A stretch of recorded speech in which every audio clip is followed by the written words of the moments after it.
Be careful. You might learn something. Let's go. You are now tuned in to the Factual Opinions Podcast with your hosts. I am Pharaoh. Straight facts.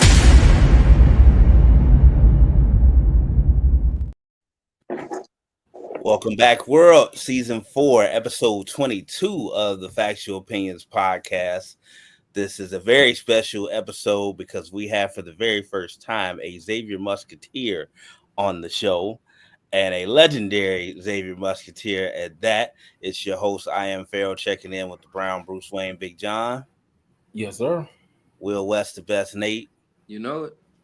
And y'all know how I love doing these intros. So this episode is called the Byron Larkin episode.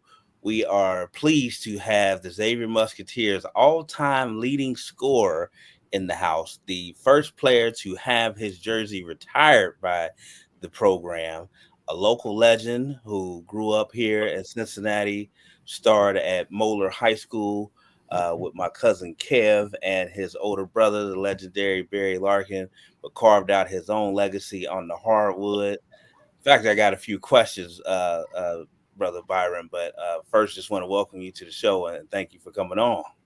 Well, I appreciate being here.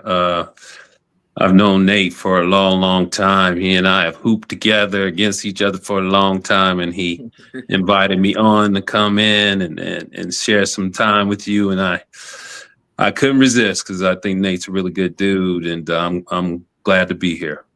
He's all right, but no, we definitely appreciate you. So, I've known a lot about your story and your journey as, like I said, a local athlete and legend that we've looked up to. Mm-hmm. But I always do my background and research before I have a guest on. So from what I read, and this is one thing I didn't know about you, you kind of fall into the Allen Iverson category, possibly. You might have been better at football, and that's saying something with what you did on the heart. Was football your favorite sport, or what led you to go to hoop? You did do your research. That's good. I guess growing up, I guess it's different now. But, in my household, we always played we played all sports, baseball, basketball, and football. And it was something that I just always have done and loved all the sports. And then when I got to Moeller High School, my first 2 years, I played all three. And then, I had to give up one because it was just too much. So I was like, man, let me give up baseball because it's cold out there. And I don't like it.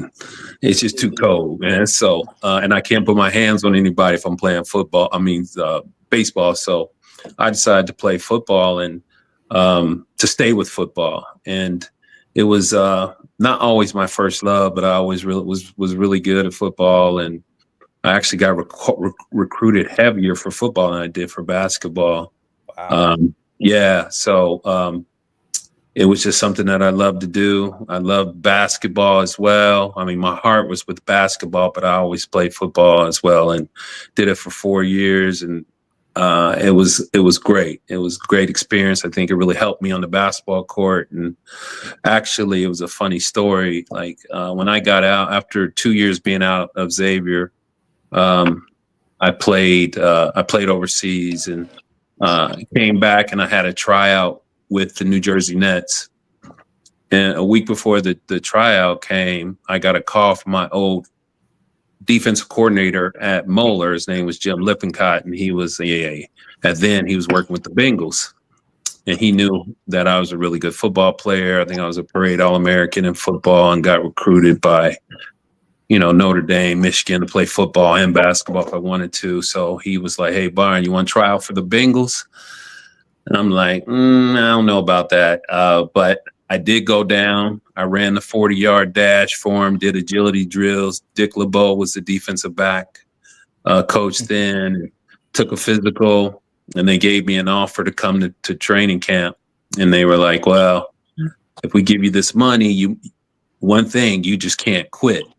And I'm like, I don't think so, because y'all might do more damage to my body than what you give me in this little money you're going to give me to come and try out for the Bengals. So I passed on, and I actually couldn't do it because I had to try out with the New Jersey Nets at the same time. I couldn't do both. So, but football was always a love of mine, and I was really good at it. But it was easy giving it up because basketball, that was my heart. That's what I always wanted to do.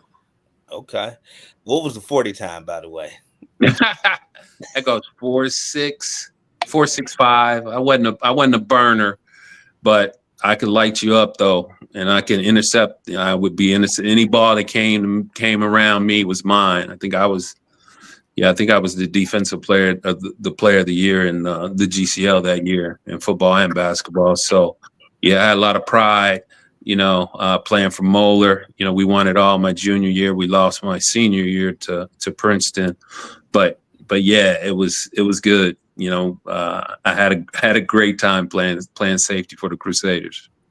Yeah, I was gonna mention that if you didn't, I did see that you were All-American at Moeller at safety. So, like you said, you had options. Now, you brought up the colleges, some that you were recruited by, and obviously the major ones, particularly back then. If you were a Midwest kid, there are three schools: the Ohio State University, Michigan, and Notre Dame. If you were a Midwest kid back then, that kind of signified top tier talent if you were recruited by them. But since you brought up college football, before we get into the rest of your story, am I to assume that you probably root for the same school that your brother does in college football? Well, I'm definitely never been an Ohio State fan, but Michigan, I like Michigan except for Harbaugh, Coach Harbaugh. I don't know. It was something about him, man. He had the most punchable face in all of college football, I think. So it was hard for me to root for him. So it's easier to root for Michigan now that he's gone to the pros. So I'm okay with Michigan. I'm all right with Notre Dame. All right with Michigan and Notre Dame. I root for them. My oldest brother played football at Notre Dame, so I've been to many games up in South Bend, and I like the Irish, and I'm cool with Michigan. Okay. Well, yeah, Harbaugh is a jerk, so I'm glad that you were able to admit that too. It's not hard to see, but this program typically has a slight, and that might be an understatement, Buckeye lean to it. I had former or actual Bengals radio network host Wayne Box Miller on here several times, and we always have to spar back and forth before we get to Bengals talk. He has to throw that team up north in there. So yeah. Box is my dude. We got one of my former teachers in high school, Mr. Rush, in the house. He's a Xavier alum. What's up, Mr. Rush? He's a Xavier alum, so I knew he would tune in. Yeah, there you go. Rep the X. Got to rep the X. So when you made the decision to go, were you recruited or offered at all by my alma mater, the University of Cincinnati, or was that just not a choice that you were interested in? Well, I was like slightly recruited by them.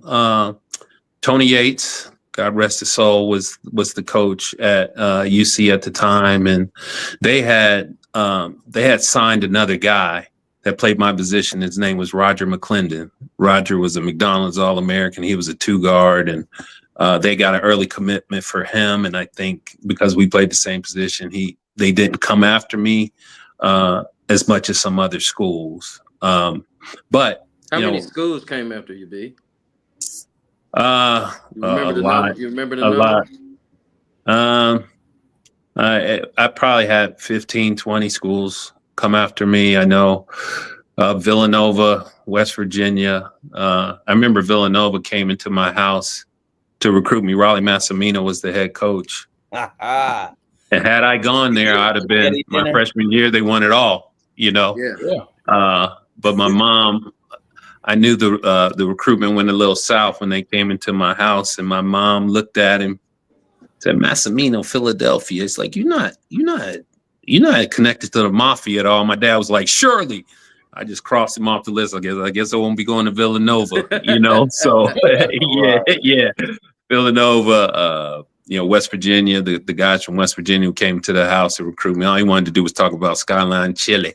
He said it like that. So, but USC, I planned a visit to go to USC just because I wanted to go to California. I wasn't serious about going to their school, but they were recruiting me, and they invited me to come out. And by then, it was the end of my recruiting period. I was done with the visits, but I did visit. I visited Minnesota, Xavier, Vanderbilt, and I went to Purdue as well. Those were the 4 on-campus visits that Purdue I comes here a did. lot for high school kids now. Yeah. Gene He comes Katie here a was lot. Gene Katie was the head coach at the time, and all my I don't know if you remember Gene Katie, but it hurt his face to smile. He just had that permanent scowl on his face, like, "Arr." I'm like, nah, I ain't coming here, man. I ain't coming here, dude. You just don't look like a happy guy, and you're not gonna let me shoot the rock, so I'll go somewhere else, So yeah, but those were the main schools that were recruiting me at the time. Okay. Yeah, I guess he had to loosen up a little bit by the time he finally got big dog Glenn Robinson to come there. Yes, sir. Yes, sir. Yes, sir. That's quite a list. And like I said, oftentimes you were credited with being the person that put Xavier basketball on the map and kind of paved the way for what transpired afterwards and the success of people like Skip Prosser, stuff later on, after that. Because then you have the Tyrone Hills and the Brian Grants and everybody else that followed. And of course, during our era as a kid, all the Jammin' James Posey in the gang that was there. But you really made a decision to come there. Probably, like I said, when Xavier was not that well known across the country as far as prestige and actually achieving anything. But you had a great 4-year run. I looked at the winning percentage and the All-American status and everything. When you got there, this part I didn't know, and I'm going to ask you. So, what was your record against UC when you were at Xavier? It was 3-1. 3-1. Yeah, I think my first year we beat them my first year. I don't know what year they beat us. It was my first or my second. I think my second year they beat us down at US Bank Arena. I don't know what it's called now, but the Joe Stiffen, he hit a jump shot at the buzzer. Joe Stiffen was a 6'3" power forward for them. His only jump shot in his entire career, he hit it at the buzzer to beat us. But other than that, we handled them three years in a row, 3 times, 3 out of my 4 years. So, yeah, real proud about that. It was always a big game. I bet you know it. So, UC game was always big. It always has been, always will be. But it was fun to play in that game. Hurts my heart because, like I said, I've had tons of Bearcat legends on here. They know I love them, still bleed red and black, but it's one of those rivalries that, like I said, at least here locally, I compare to Ohio State, Michigan on football field. Of course, here locally, we would consider it just as important as Duke, North Carolina, but then on the bad end of that, I remember going back as a kid, my most vivid memory and where I got my quote unquote hatred of Xavier was the Danny Fortson #1 team. And I still have that call etched in my head. UC's #1 in the country and #2 in their own city. I'll never forget that. Oh my gosh. That was Andy McWilliams, who used to broadcast on the radio before I started. That was his phrase. Yeah, and UT #1 in the country, #2 in their own city. Yeah, that's he didn't let that like down. He did not let that down. That's a rally cry every time. I speak to Xavier groups all the time, and especially before the season starts, and they play that clip almost every year just to get everybody pumped up. So it's a thing of pride on the Xavier side that they were able so y'all to just do that. Y'all just go keep raining on the parade about that one, huh? Yeah, It's yeah. be 60 years old, and y'all still gonna be playing the clip. Yeah, yep. It was a big deal. Even though I don't think the rivalry is as big as it used to be, because both programs are kind of in bigger conferences. And when I played, I was in the MCC at the time, and it's like a version of the Horizon League now. Midwestern City Conference. So we had. Oh, okay. I know it's the Horizon. It's the Horizon now. Yeah, it's a version of Horizon. We had Detroit, Loyola, Chicago, Butler, St. Louis, Evansville, or Roberts, and then I think a couple others that I'm forgetting. But yeah, that was a long time ago. But yeah, yep. That's what. And you all won. About. You all won, I believe it was 3 MCC tournament championships. Yes, sir. Yes, sir. My first year, it was I think we were 18 and 16, something like that, and we didn't go anywhere. And then my sophomore year, that's when we were really good. We were 25 and 5, and that's the first year we went to the NCAA tournament. But my greatest memory was my junior year, because I guess my sophomore year, when we went to the NCAA tournament, we played against Alabama. Alabama had 4 NBA players on that team. I remember the first play, they had a guy, Derek McKee, who played in the NBA for a long time. Derek McKee. Yeah, he's like 6'11". Mm-hmm. So the first time down, they threw the ball to him in the corner. And I closed out on him. I'm like, man, this dude down here 6'11". I'm just gonna get into his kitchen and just swarm him and maul him. He caught the ball, he jabbed, stepped, backed me up, and just rose up and shot a 3 in the corner. I turned around and looked at my teammates. I said, "It's gonna be a long day, fellas." So they whooped us, boy. They whooped us. They were really good. They, as I said, they had 4 NBA players on their team.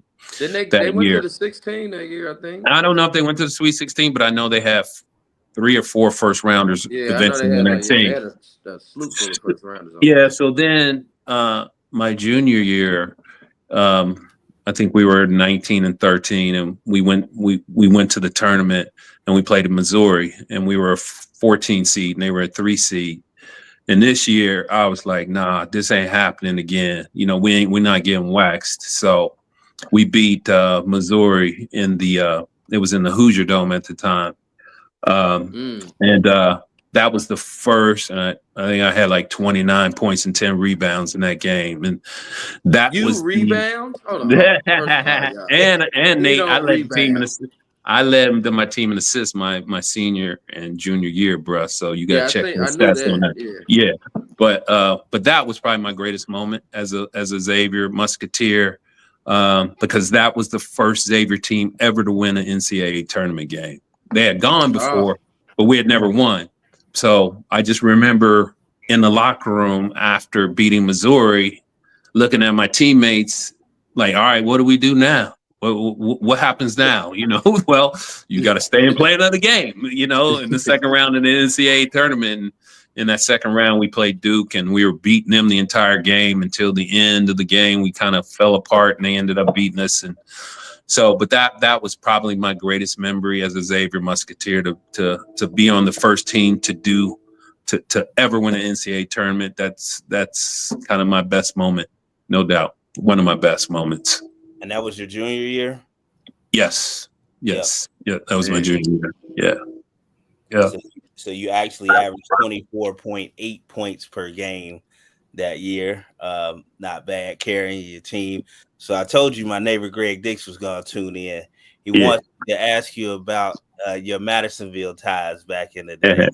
Oh man, yeah. So I grew up in Silverton, which is right up the hill on Stewart Road from Madisonville. So I used to every summer I play baseball on a little traveling team, and it was located down there at Stewart Park in Madisonville. And You had some really good players on that team. David Justice, who played in the NFL. I mean, in the major leagues, he was on that team. We had Andrew Denson, who played in the major leagues as well, and that was based in Madisonville. So I was always down in Madisonville, hanging out, playing baseball. Greg Dix was around. He was a little bit younger than me, but yeah, the love Madisonville, man. I have some fond memories of playing baseball down in Madisonville. My brother Barry did as well. So Madisonville, Stewart Park, that has some fond memories for us and for me. That's our bread and butter. Yeah, I started playing with the Braves when I was 5 years old. So deep rooted connections to them. They're actually redoing that field now. They're tearing it up and going to put turf down for the infield, which will be used by me and Big John's high school as their primary baseball field, the Schroeder Jaguars. Oh, nice. This spring. So happy about the development there. And my nephews still play for Madisonville Braves. One of the few things that's still around from the old community. So happy about that. Okay. I got 2 nephews that play for him right now. So okay, play for him. So my oldest brother Michael played. He went to Schroeder and played. I think his 7th and 8th grade year. He went to Schroeder junior high at the time. It was it was a junior high. They wasn't even high school. He actually I don't know. Yeah. Me and Alex are football guys, but I actually played baseball up until my junior year. And our head coach in football took over the job my junior year. And I don't know who pulled it off, either Kirker or Jones. He actually got your brother to come out and work out with us. Mike came out and work out with us. Oh, did he? Yeah. Yeah, we went up to the batting cages up there in close to Clermont County. We worked out with him and did some hitting stuff and batting cage stuff, man. He's still connected. Yeah. Now Mike was a football player, but man, he could hit that baseball. I remember watching at Moeller, Barry and Michael. Michael would have been a senior and Barry would have been a junior, and watched them play for the Moeller team, and both of them could swat, man. I used to ask Barry, like, dude, because in high school he was smashing home runs left and right. Then when he got to the Reds, I'm like, man, why ain't you hitting home runs like you used to in high school? He said, Byron, he said the pitching's just a little bit different, Right. So yeah.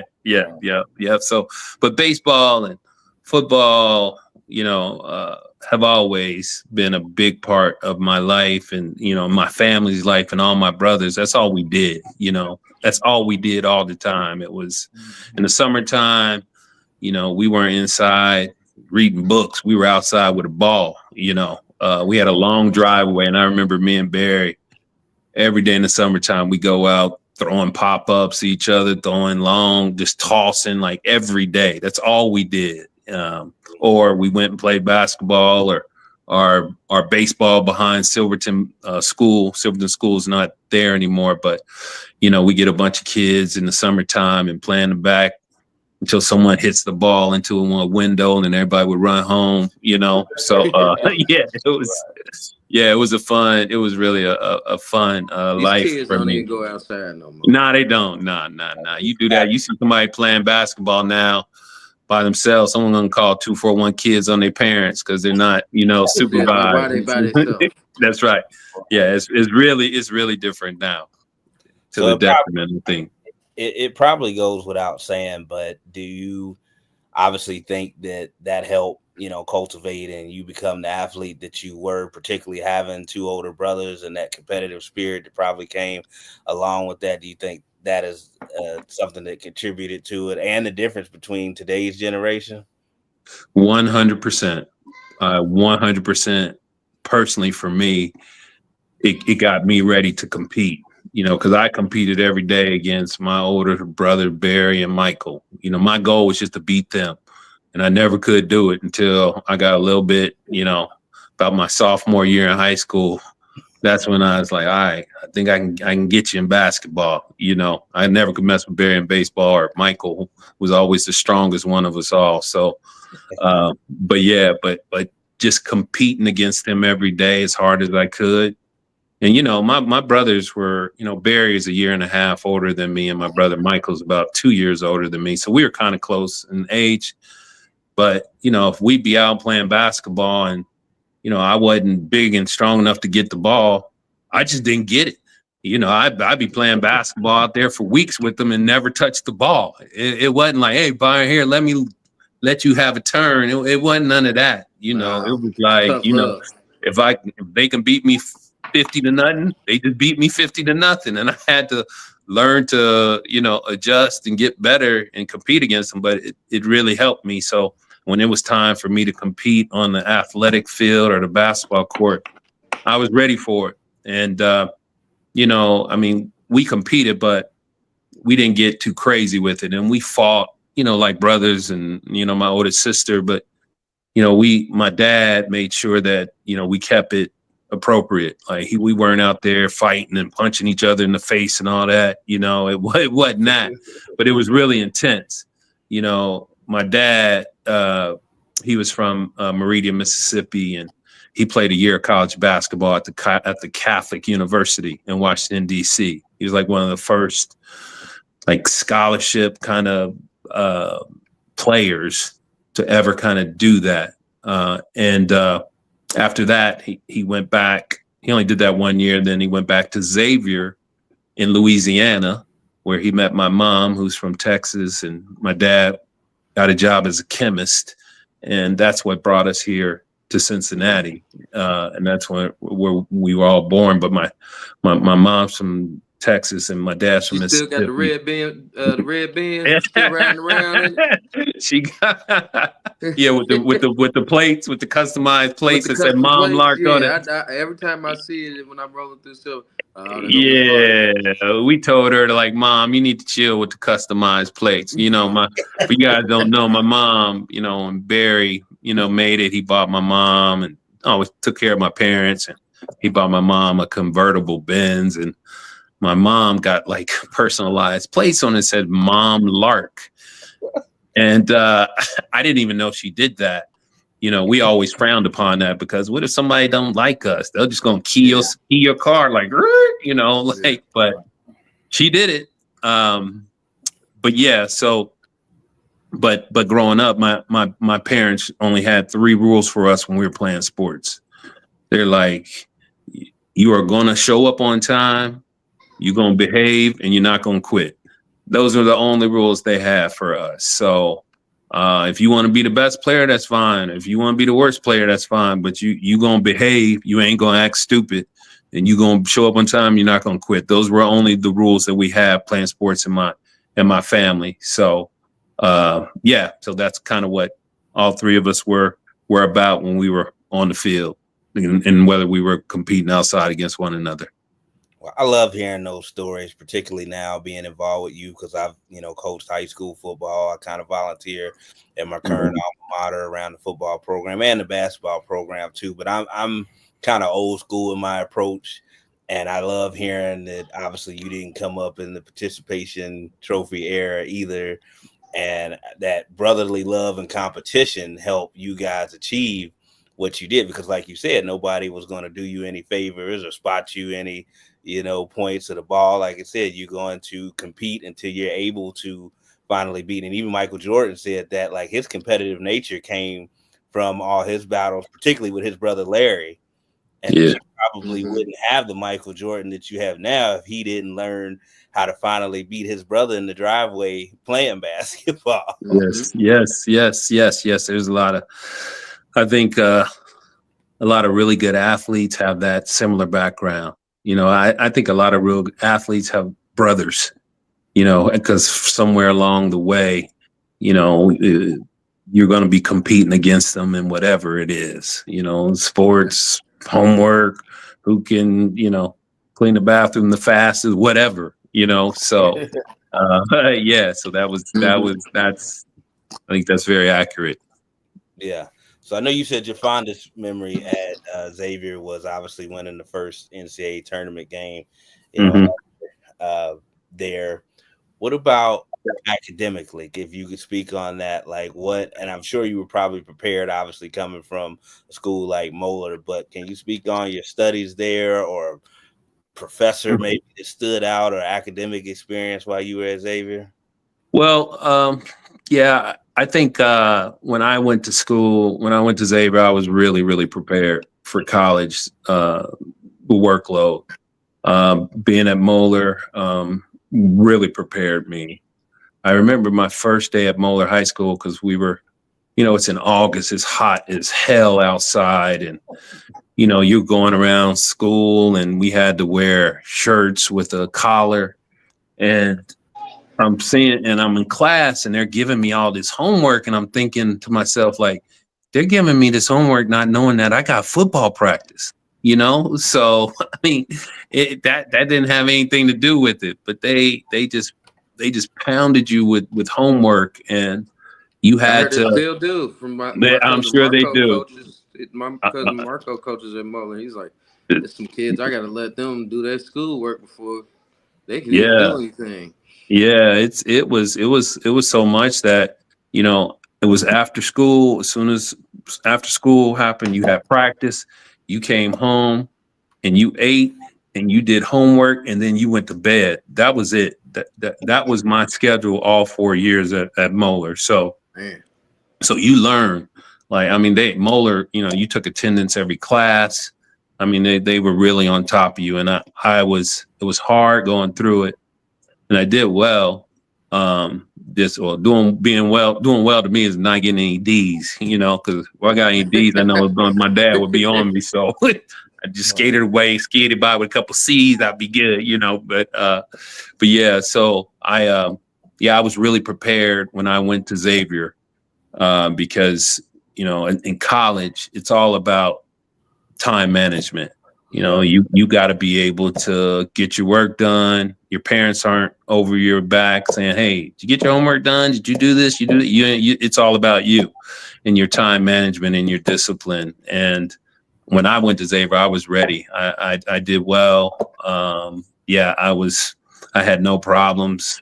We had study hall. My first year I had to go to study hall. All freshmen have to go to study hall. But after that, if your grades are good enough, you didn't have to go to study hall, which I didn't after my freshman year. So, but yeah, it was a lot of work, but I think I had a good foundation in study habits and discipline to get done what I needed to get done, and the time management skills to still do that and have fun and have time to do what I wanted to do socially, and work on my game at the same time. Yeah. Now, have you been back to? Do you go to a Moeller game every year? At least it's funny you say that, Nate. I usually go to a football game once in a couple years, and last week I went to the Moeller Princeton game. I met my brother Michael and my little brother Steven. That was out at Mason High School, and I watched them put it on the Princeton Vikings. So. I think Moeller's like number one now, so it was it was fun. But Nate, I usually don't go to Moeller football games just because this time of the year. We got to go to a basketball game because my little cousin DeMarco Johnson, shout out to him. He's actually an assistant varsity coach over there. I think he's like one of the first Black assistants over there. Oh, really? Yeah. So that's excellent. Yeah, I definitely want to go see him coach this season. I've been trying to the last couple of years, but I was coaching as well. So I was at Newport, and he was there. He was over there. So I definitely got to go over there and go see my little cousin coach this time around. Yeah, so we'll set it up. We'll go to a game. I'm sorry, you guys were asking me about football, right? Now you're talking about basketball. Yeah, I'm talking about basketball. My bad. Yeah. No. But I do go to. I'll go to a couple's. I'll go to maybe one or two Moeller football or basketball games during the season. But it's really hard to do that because, their high school basketball season is the same as college basketball, which is, crazy time for me. Well, I'm glad that Moeller pounded Princeton because I'm sure you probably know that is the team that hurt my cousin Kevin's knee and changed the trajectory of his career, the Princeton game. So, Moeller pounds Princeton. I know Kev loves that. So, The enemy of my enemy is my friend, huh? Right. I got it. So coming up on the hoop court, I mean, all of us, even in our sports, me and Big John in football, Nate, same thing in basketball. Everybody has athletes that they emulate or, idolize coming up. And like I said, on the baseball tip, because I was a very good baseball player. Also, your brother, like I said, could do no wrong in my eyes. A funny story. My dad always used to tease me, especially when I got older, because when Barry would come to the plate, I would make everybody be quiet. Yeah, really? Yeah, and he would always say, "Boy, he can't hear you." I used to be like, "Shh, you're gonna distract him." Funny. That's funny. That's funny. That's funny. Barry's 15 months older than me. And when he got called up, I mean, we all had this plan, when we were little in the back of the station wagon coming home from the game. Barry's like, man, I'm going to play professional baseball when I get old, when I get big. I said, I'm going to play professional basketball when I get big. My brother Michael said, I'm going to play football when I get big. Like, that was always the plan. I was going to be in the NBA. Michael's going to be in the NFL. Barry's going to be playing the major league. So that was the plan. But when Barry first got called up, I mean, Barry and I were really close. We've always been super, super close. I mean, we slept in the bed together growing up, man. I remember when he got hair on his legs, I was like, yo, man, get your legs off of me, man. Get them off, I cried like a baby when he went to college because we were so close,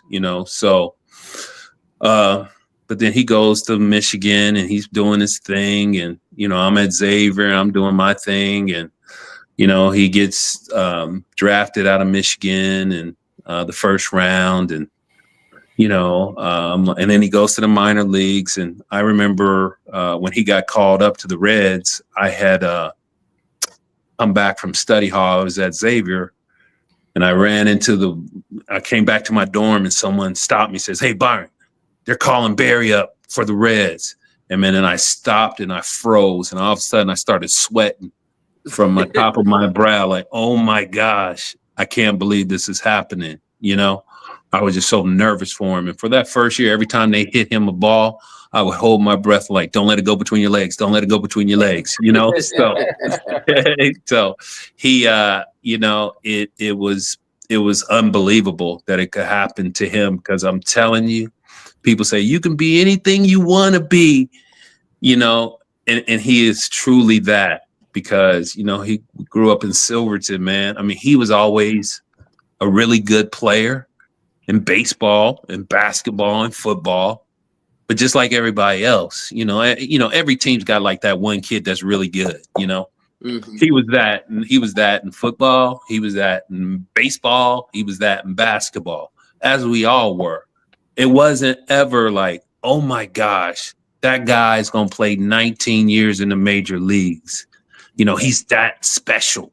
He wasn't like a Ken Griffey Jr. Like, oh my gosh, he's ordained. That's going to happen. No, Barry did it. Barry did it the hard way, man. He even went to Michigan on a football scholarship.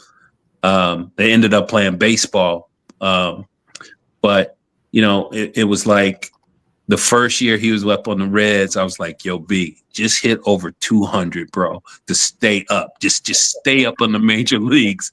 And then the second year is like, Barry, just hit 220, man. He was just trying to survive. Just stay on the roster. And next thing you know, he's on the team for 3 years. And then he gets a 3-year contract. And then he gets another 3-year contract. And then he gets another 3-year contract. Next thing you know, it is a 19-year career. And, he's been the MVP,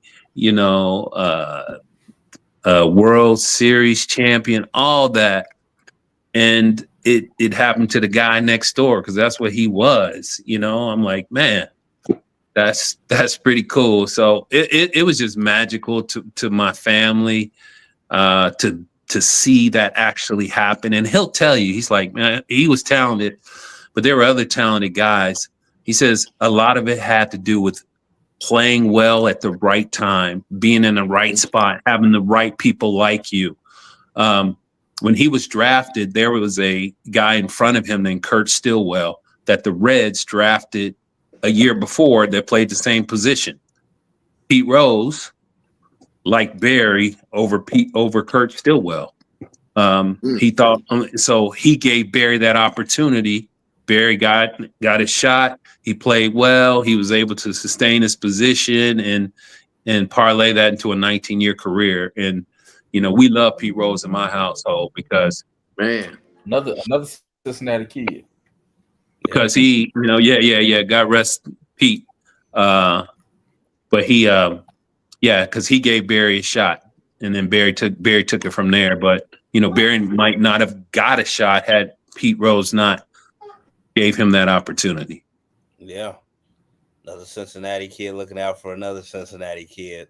Yeah, like you said, Barry kept grinding and kept staying above water. He was solidified as one of the best shortstops ever, particularly defensive guy. The captain, as I refer to him. So outside of Barry, who was in your own household, who did you look up to, or who was your favorite basketball player on the hardwood coming up? Me. Nate, you weren't even born back. You weren't even thought about, man. You were a little kid, man. Get out of here, dude. Now, of course, I wore 23 because, for the greatest ever, Michael Jordan. That's who I grew up watching. I remember he was at North Carolina, and we just got cable my freshman year in high school. And I remember Dick Vitale and watching. Cable back then, baby. Yeah, we just got it my freshman year. My freshman year, we got cable and we got air conditioning for the first time. It was really nice. It was really nice. That was back in 1980. Man. So yeah. Before that, we had fans, but but my dad, he came through strong for us, So I remember watching Michael Jordan and Dick Vitale hyping him up and with the wristband. Yeah. So that's who I wanted to. I tried to emulate my game by. That's why I wore 23, because I wanted to be like Mike, like millions and millions of other people. Well, I'm glad you established him as the GOAT, Michael Jeffrey Jordan, because that was going to be one of my other questions. Speaking to a legit hooper, so I made the younger generation mad that didn't actually see all three. I was going to bring that up too. Where does the great late Kobe Bean Bryant rank in your list of all-time greats, or shooting guards in particular? Oof, that's a good question. Kobe, man, he's right up there at the top. I mean, I don't know if there's a better offensive player than Kobe. At 6'8", that could shoot over the top, that had that mentality, that killer mentality offensively. Just, I think I saw him score like 70 in 3 quarters. He took him out. I mean, he was terrific. He's right up there at the top. I think Michael Jordan probably was the best ever because he did it on both ends at a high level. Defensive player of the year. I think I saw somewhere where he's the only player to ever be all defensive NBA, scoring title, regular season MVP, and the finals MVP. There are only four times that's ever happened in the history of the NBA, and it's all Michael Jeffrey Jordan. So. From that aspect, I got to give it to MJ, but Kobe was probably had the coldest killer, that killer instinct that I've ever seen on the offense. He aired out gyms. He takes the air out of the Yeah. No, every time. I mean, and I think LeBron James is a terrific, wonderful player, and not to take anything away from him, he's one of the greatest as well, but. If you're talking about the top of my list, it's got to be MJ and Kobe, like right underneath him, and LeBron is certainly in that conversation. You hear that, Big John? Yeah. I don't have no problem with that. My favorite player is Jordan too. So that ain't no problem with that. I know. Yeah. Probably a lot of people don't even remember Michael Jordan. If you didn't sit your eyes on him, I think by the way that you can determine the greatness of a player, it's really hard to say, well, how would Jordan have done in today's NBA game, or how would Kareem do in today's game? It's really hard to do that. I think the way you judge that should be the degree to which you dominated in your time frame in which you played. For sure. Like to me, when Michael Jordan played, it was clear like he was just different than anyone and everyone in that era. To a greater degree than LeBron is great in his era, when he was in his prime. But I don't know if it was as much as he dominated to the level that Michael Jordan did when he was in his prime. The same way as, Kareem. When Kareem was in his prime, he dominated, but to what degree did you dominate during your era? That's kind of, I think, how you need to look at it to put it in perspective on how great these great players actually were. Well, even MJ has said on a number of occasions that you can't really compare eras. And yeah. I think that's him being humble, though, because I would wonder what he would say in private. And what I love about Kobe and that Mamba mentality is he's like, he's like, dude, I believe I'm better than MJ. Even Kevin Garnett was telling that story on why he chose 24. And he was like, that was even a slight dig at Mike, because it's like, I'm one better than you. That's why I chose, that jersey. But of course, Kobe idolized Mike, too. Yeah. He called him every chance he got. Yeah.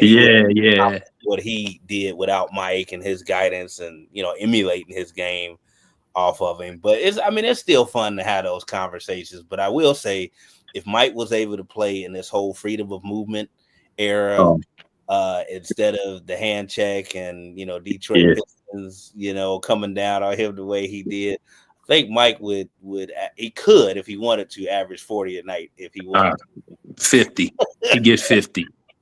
Because you can't do anything now. I mean, I think it was J.J. Redick at one time. I heard him say, well, the NBA is more physical now than it was back in the day. You got to be on crack to say that. Yeah.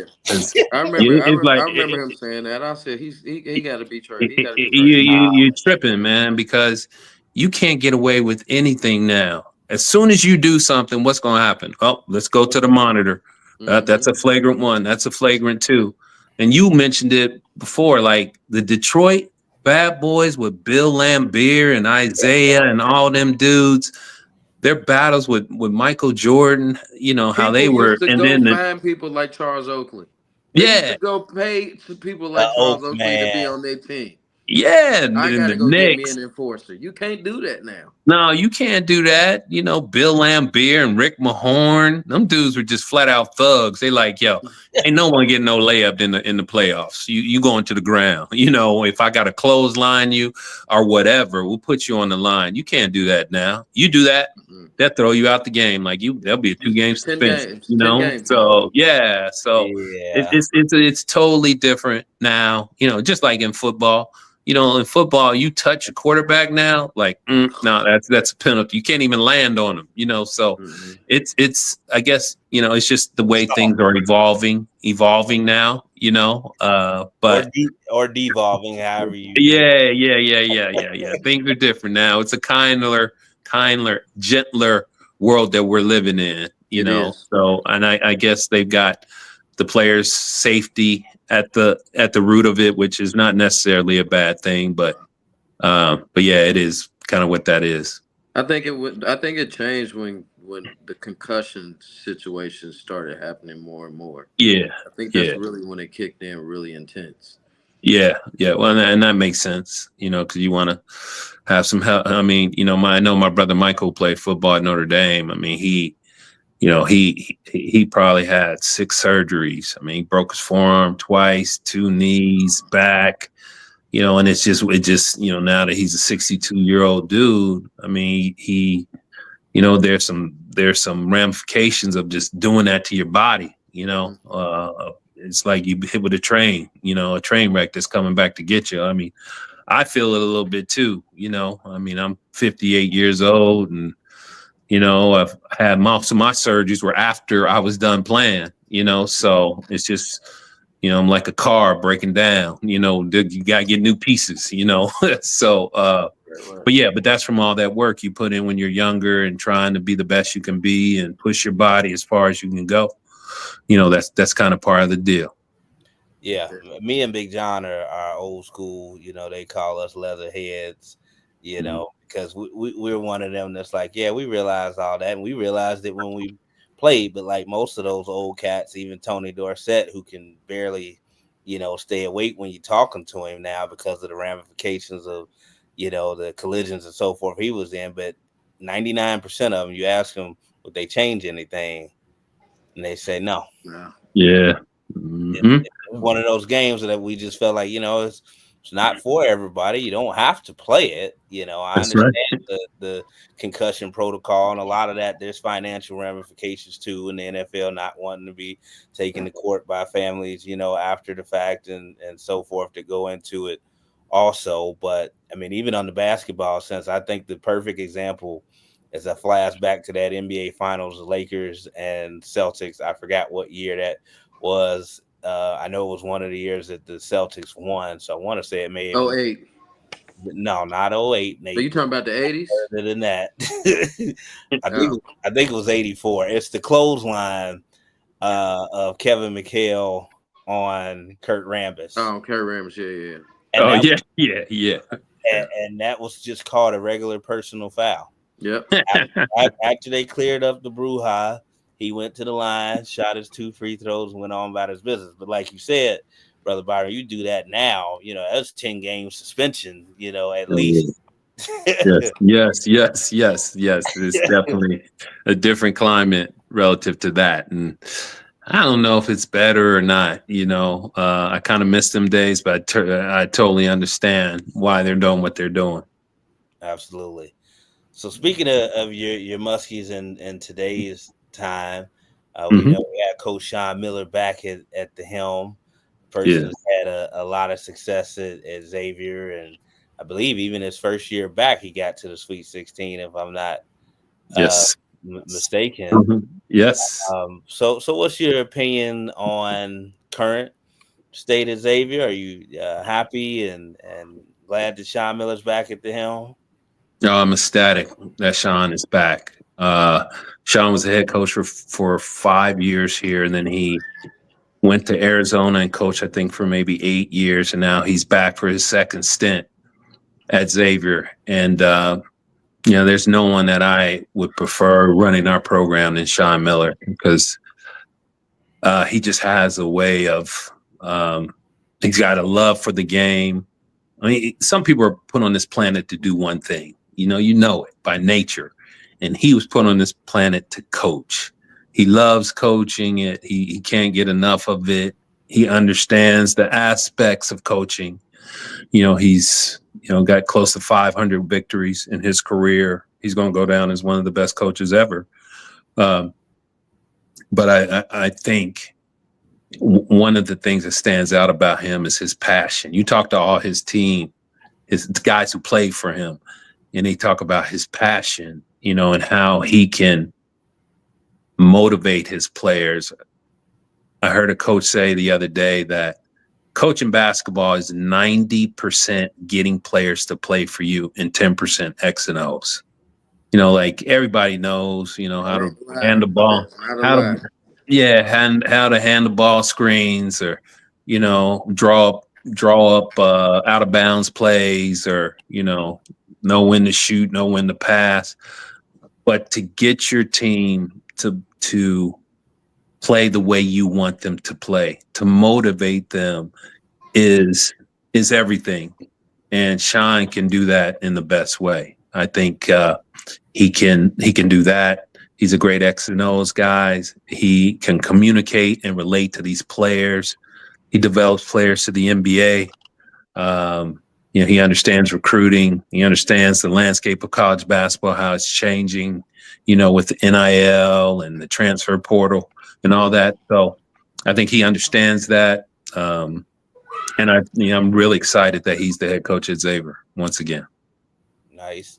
Well, I want to stay in touch with you, obviously, because I think that the other Coach Miller here in Cincinnati has also brought my alma mater back to making a jump to getting back to what we were familiar with UC as far as achievement and the caliber players coming in to the program this year. So I think you all might be in trouble when you come to Fifth Third Arena this year. Just throwing that out there. Well, I hear that a lot. I hear that almost every year, and I think 10 out of the last 13 years, things have gone the right way. So, I guess we'll see. I guess we'll see. Now, Wes Miller I thought he was a great hire for UC. I mean, he obviously had a lot of success at his other school he was at UNC Greensboro.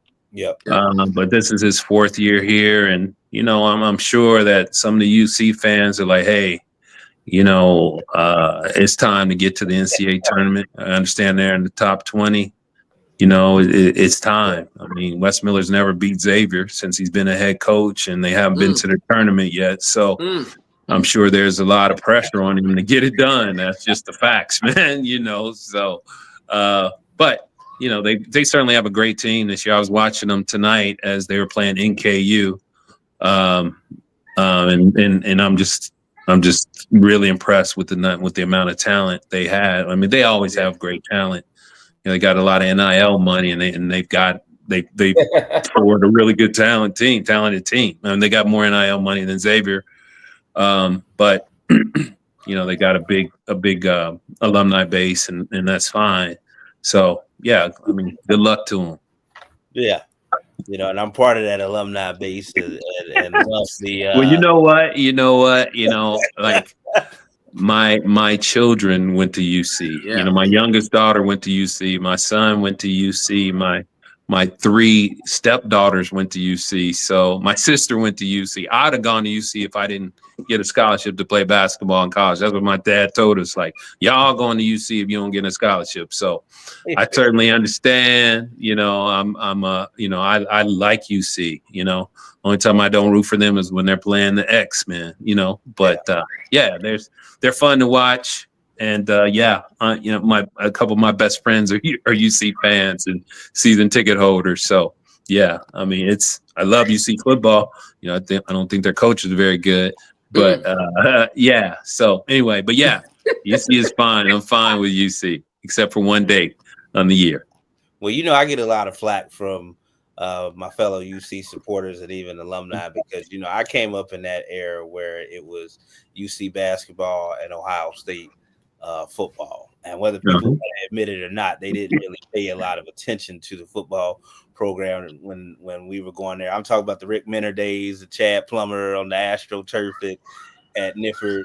I remember the game where they beat number 8 Wisconsin and future Heisman Trophy winner, Ron Dane. That game wasn't even on TV. Now people act like they forget those days. You got a lot of bandwagon people that came in post Brian, Kelly, but I don't root against UC football. I wish them well, but everybody knows my loyalty is to that basketball program that I would at least, like you said, like to see get back to the Mick Cronin days where we're actually just going to the tournament year in, year out. Then you can try to build towards that pipe dream of getting back to the Huggins days. I don't know if that's necessarily possible, but you can always.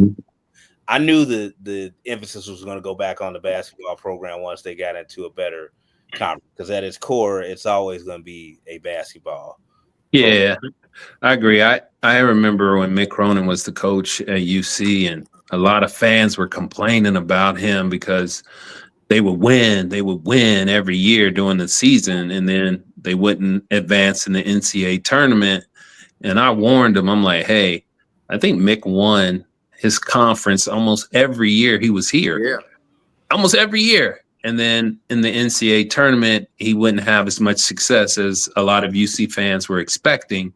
And then they were complaining about him. And I'm like, look, the grass is not always greener, So Mick then goes to UCLA. And then there's a dark period for the Bearcats then, like a real dark period, and now they haven't recovered from that yet, so hopefully Wes Miller can get it back, but Mick Cronin had that thing rolling. He had it rolling, and it, and so sometimes you just the grass isn't always greener, and John Brannon. I know John Brannon. John Brannon was a assistant coach at Alabama, and he was recruiting my nephew, Shane Larkin, and trying to get him to go to Alabama. So I knew John from them, and John got the job at NKU, and then was hired at UC, and then had some problems there. But yeah, so I just thought I'm sure the UC fans are all want to kick themselves that they're trying to get Mick Cronin out of there, because Mick is, I believe, one of the best coaches in the country. I was really highly against that, because a lot of people was mad about it. I'm like, he's doing everything he can. He running in? I think it was 3 straight years he was in the gauntlet bracket. Like 3 straight years. Yeah, so yeah. It was a fight. Yeah. I warned people about that, just like I warned them about, for whatever reason, feeling like Joe Mixon was the problem with the Bengals, and people are now seeing that is not the case either. But I admit I was a little biased in favor of Mick, because when I worked for the News Record, the student paper at UC, he was actually my first interview, and he treated me like a regular reporter, not like a little student reporter, and everything. Gave me time before and after practice on multiple, occasions. And that's how I got to know some of the guys on, his team, the Yanceys and Deontay Vaughns and so forth of that era that I'm still cool with to this day. But, Mick had a personal vested interest in getting the program back to where it needed to be. He was a kid. He was a UC graduate himself. And, he came from the era as an assistant coach under Huggs, where he knew where the basketball program needed to be. So I'm hoping that Wes is on that same, trajectory at least, and we get back to where we need to be. But before we let you go, Brother Byron, I did ask about that, since you do have football ties and still love the game of football. Yeah. Are you a Bengals fan? Do you have a professional team that you root for? Oh man, I'm 100% a Bengals fan. I'm real frustrated with them right now, but yeah, I love the Bengals. Me and my wife, we put on our Bengals jerseys and sit here in front of the TV and watch them and cheer them on. I did stay up late for them to miss them field goals the other night. That just drove me insane. But yeah, it's a frustrating year to be a Bengals fan. But yeah, I love the Bengals. Always have, always will. Yeah. I think we all were, especially when they came back and tied it at 27 and gave you a little bit of hope. Yeah. There's varying opinions. I know me and Big John in particular, as football guys, have our opinions on certain things, and I won't get into the Zach Taylor bashing, today. But yeah. But you mentioned it, Mixon. See, they miss him so much. I mean, Brown is a nice little scat back, but they don't have that thumper at running back. And I think it really, really hurts them, because they basically are passing every down. And you come one dimensional in any sport, it's easy to scheme for you, So I think that's a big problem for them. So, yeah. Yeah, well, when you're 29th out of 32 teams and rushing, that kind of, There it is. Yeah. One-dimensional. So yeah, you become real predictable, right? Real predictable. That's not good. That's not good. I always said that Joe Mixon, in my opinion, was the difference that separated us from those other AFC teams chasing the Chiefs, is the fact that we did have a legit running back and weren't trying that whole running back by committee thing that I can't stand. And there's a business model on why that's being done too, and the way that they prefer to, play at this point. I'm speaking of all teams, and how pass happy the whole league has become, because they're trying to yoke in that, as I call it, casual, fan that wants to kind of see, what do they call it, Big John? Basketball on grass. Yeah. I don't even like that quote. Well, they do. They want to see, up and down the field, 100 points scored, I don't even mind the running back by committee thing. You just got to have the personnel to do it. But if you have every down back and a number one guy using, if you have the personnel to have a running back by committee, use them because they all can do different things well. But you still have to have that guy. Even if you have running back by committee, you still have to have that guy. Here's your brother, Big John. He said Joe is Corey Dillon 2.0, same number and all. Well, I mean, he is the number 2 career rusher in Cincinnati Bengals history, only trailing the great Corey Dillon, who, by the way, CD, still waiting on you, man. You said you were coming on the show, so but yeah, so there's a lot of problems right now, but like I said, I grew up during the lost decade, so there's nothing really that can totally turn me off. I've seen David Klingler, I've seen Scott Mitchell, Achilles Smith, Bruce Coslett era, Dave Shula. I've seen it. Oh gosh, yeah. Worse, so yes, still gonna be a diehard fan. No doubt, me too. Well, we'll let you go, Brother Byron. I want to mention to everybody and thank everybody for tuning in. Of course, the audio will be uploaded to iHeartRadio, Spotify, Amazon Music, and Apple Podcasts. You can catch the live stream and the video already on Facebook Factual Opinions page and YouTube. So please tune in, share. Brother Byron, we'll get you the links as well. Thank you for everybody that tuned in.